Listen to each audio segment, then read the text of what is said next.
Welcome to Go. I'm really glad that you're going on this journey with me.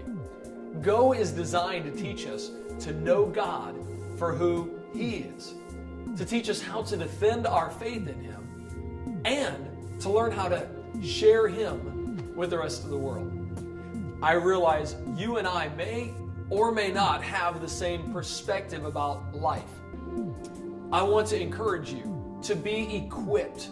That's what the Bible tells us to do. 1 Peter chapter 3, verse number 15 says, "But sanctify the Lord God in your hearts, and be ready always to give an answer to every man that asks you a reason of the hope that's in you, with meekness and with fear."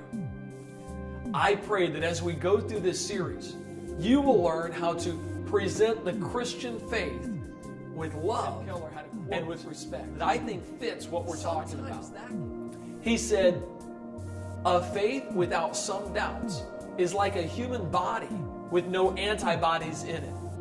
People who blithely go through life too busy or indifferent to ask the hard questions about why they believe as they do will find themselves defenseless against either the experience of tragedy or the probing questions of a smart skeptic. The truth is, many of us do question God. There was a man named Sam who thought he was dead. His family became really concerned about his hallucinations, so they decided to take him to go see a doctor. The doctor talked to Sam for quite a while, but couldn't convince Sam that he was still alive. Then the doctor had a brilliant idea. He asked Sam, "Sam, do dead men bleed?" Sam thought for a moment and said, "Well, no, dead men don't bleed." So the doctor took out a pin and pricked Sam in the finger. Sam stared at his finger as blood began to flow out. And then he looked at the doctor and said, "Well, what do you know about that? Dead men do bleed." How do you know God exists? What would you say? Here's what a few people that I met at a university said to me. Are you a Christian? Yeah, I'm Christian. Okay, I got one question for you. How do you know God exists? Because I have faith.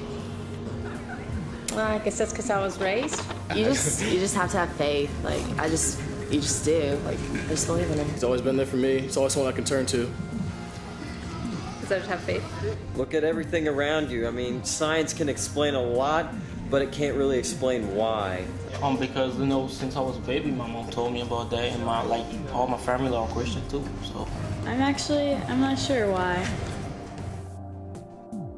If you were born in a Muslim country, would you be a Muslim right now? So, does your perspective about the world matter? Absolutely. Your perspective of the world shapes the way you see everything. In the end, there's only two perspectives. We call them worldviews.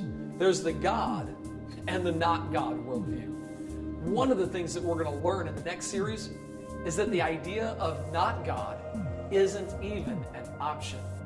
Hey, could you be professing a God-centered worldview when in actuality it's a man-centered worldview? Is it possible that you are a Christian out of ignorance? Your worldview will shape and determine the way you see everything. It's so important to be sure that your worldview is accurate.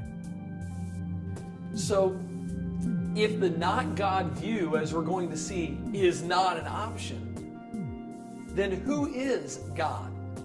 What happens when you have the wrong perspective of God? We'll be looking at that next.